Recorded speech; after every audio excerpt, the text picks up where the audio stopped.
Hello friends, welcome back to the new video. In this video guys, we are going to talk about how to change hotspot name in our Tecno phone guys. In this video guys, we will talk about hotspot setting. So first of all guys, I will show you guys how can you change your hotspot device name in your Tecno phone. So friends, first of all go and subscribe my channel and click the bell icon. So guys, now let's start the video. So friends, first of all open your phone setting to change your hotspot name, hotspot device name. Then guys, you can see your hotspot settings. So guys, tap here, Wi-Fi hotspot friends, tap here. Guys, click on hotspot setting.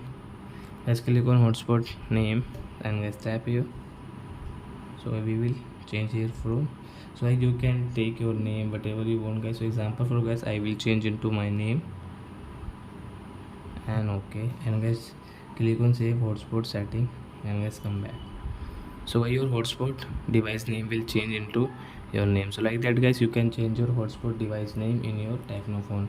So I hope friends you have understood how to change hotspot device name in Tecno phone. So that's it guys, thanks for watching. Now we will meet on next video with new topic.